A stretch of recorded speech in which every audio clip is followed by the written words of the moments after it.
I first met Truman at a party George Clifton gave in the late 1960s. It was a couple of years after In Cold Blood was published. Truman was a man of 5'4", tiny little guy. He came into the room and people just were agape. He was so bigger than life, really.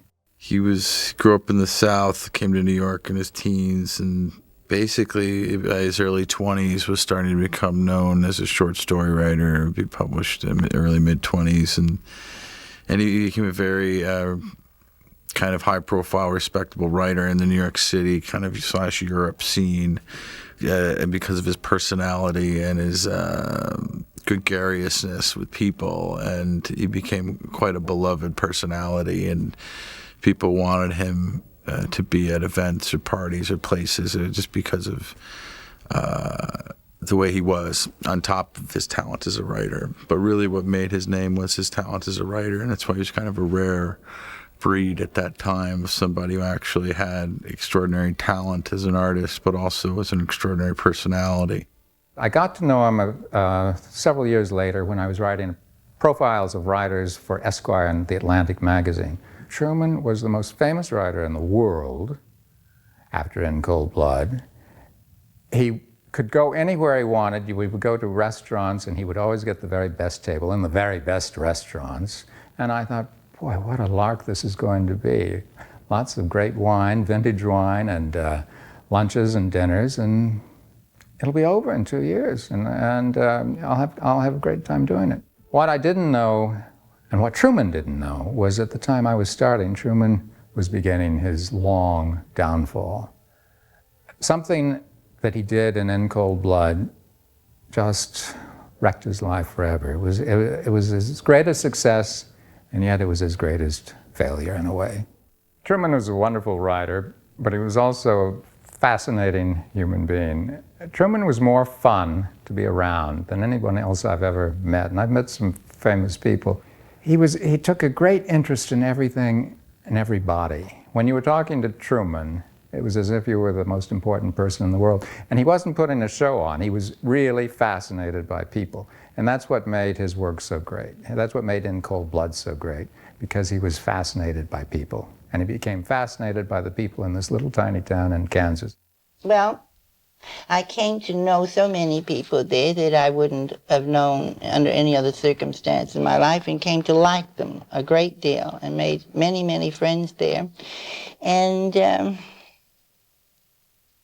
one of the things that was especially helpful to me was to find that it was possible for me to make really deep and lasting friendships with people who weren't necessarily, that we weren't on the same wavelengths of sensitivity at all, you know? I mean, since I was, I've been, what, in the literary world since I was 17 years old. Truman became attached to all the people involved in Cold Blood, the detective, Al Dewey, and his wife, Marie, their children, their two boys. He had a terrible time at the beginning in Kansas. They were very wary of this odd-looking fellow coming in from New York. But after a few weeks, he won them over. And when he returned to New York, he said, well, at first it was hard, but now I'm practically the mayor of the town. And he was. Richard Avedon had been in Kansas at the invitation of Capote with his camera and photographed the murderers and the Deweys and the KBI agents and all over Garden City and Holcomb, and went to that Dewey house, went to the Clutter home. Seeing the chronology of the photographs is really key to understanding. Like, it makes it feel so much less precious. Like, it's not a photograph, it's a day in which he followed these guys around and documented them. And all the pictures are good, but some of them are just, you know, you could tell that he didn't know what was going to happen. He also became very much attached to the two killers, particularly Perry Smith, who had had a bad childhood, just as Truman had had. And Perry's was much worse than Truman's was, but still they had bad childhoods, lonely childhoods. And he could relate to that, and Perry could relate to him. So they had a very interesting relationship, and it was very hard for Truman in the sense that he became attached to Perry, but he also wanted them dead. He wanted them executed so he could finish his book. The epigraph that he chose for his last book that he'd never finished was "More tears are shed over answered prayers than unanswered ones," and I think that was true in his life. I mean, that was abundantly true in his life. He wanted nothing but for these guys to die so he could finish his book, and that killed him eventually. Truman was the most unusual writer possibly in American history, in the sense that he was a character unlike any other. Nobody could have invented Truman. I talked to Truman just a few weeks before he died in 1984, and he said, "There's the one and only TC. There's never been anybody like me, and there ain't gonna be anybody like me again, and God knows that's for sure." One day, my good friend, Dan Futterman, somebody who I've known since I was 12 years old, called me up and said he had read about this story of Truman Capote going to Kansas. He thought that would make a good film and that he would give it a go. Danny is an actor who had never attempted to write a screenplay before, and I basically said, good luck. When I read In Cold Blood, and what I just started thinking about was that the most interesting character in this book isn't in the book. And you feel his hand sort of behind the scenes and everything. And you find, as I did some research on it, what you realize is that he did direct events much more than he lets on, or that he let on later. I felt lucky that I'd hit on not only an interesting situation, but with one of the most fascinating people of the 20th century. I mean, I think. I committed to doing it, and the first thing that needed to be done was to attach an actor to the role and to legitimize the project. And Danny and I talked about it together, and there was only one person who we came up with. And I said, well, I mean, I knew Truman Capote was, but pretty much like everybody knows Truman Capote kind of from his the later part of his life, is the talk show circuit and from being a kid, and so I just didn't really know what to make of that. And then I read the script and I read some of the biography and that it's based on, and all of a sudden I knew that it was something I needed to do, and found out that Truman Capote was a lot more than those talk shows. Dan has done a remarkable job condensing 5 years of Truman's life, taken from my book. He's managed to capture the essence of the town, of the drama that was involved. It's a very complicated drama, a very sophisticated screenplay.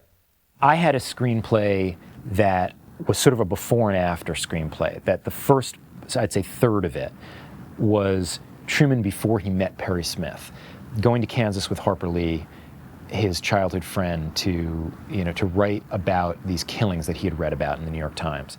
And something that was changed was the establishment of an inevitability to the story, to make it a more classic tragedy. That something is speaking to Truman, but you don't know what it is.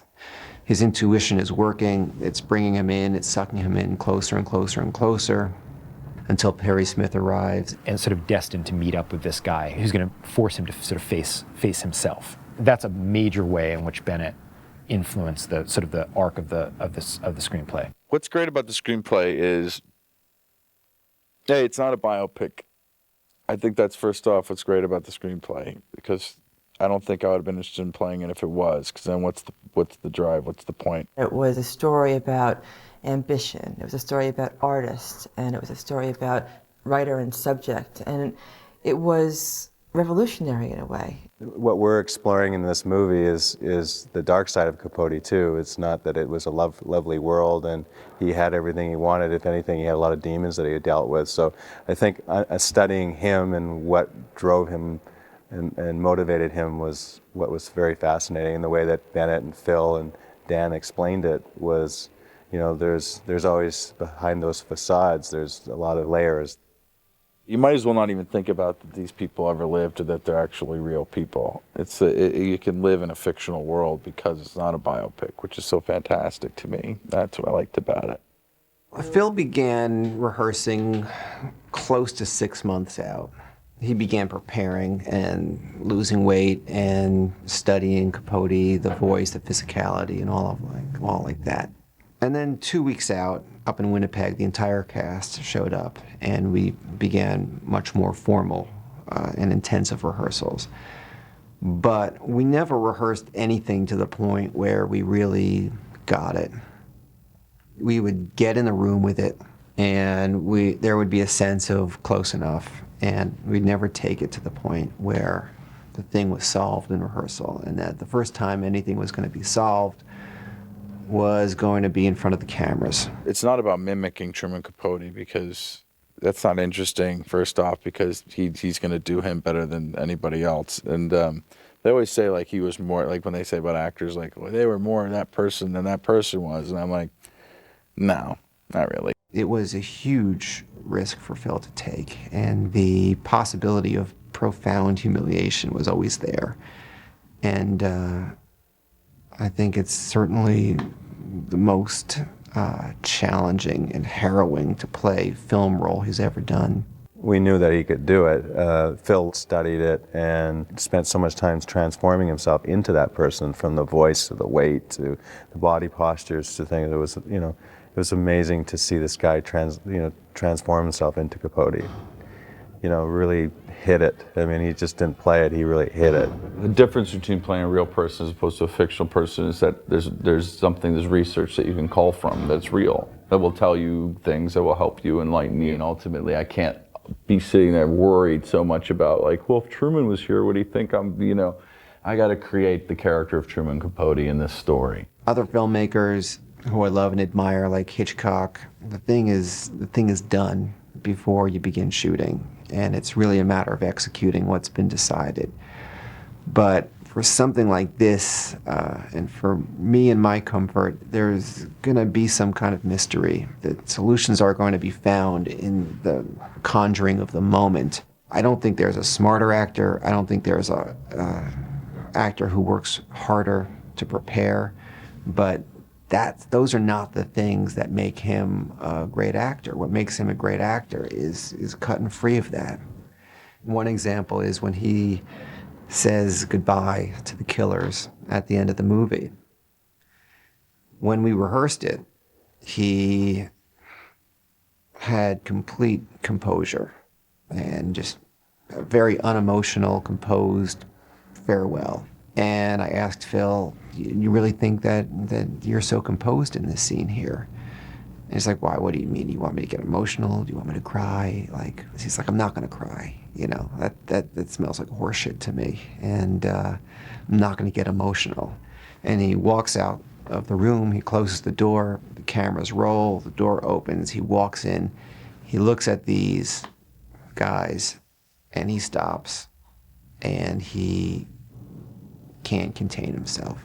He did prepare for this scene properly, but the way he did it is he convinced himself and told himself everything that Capote would have told himself.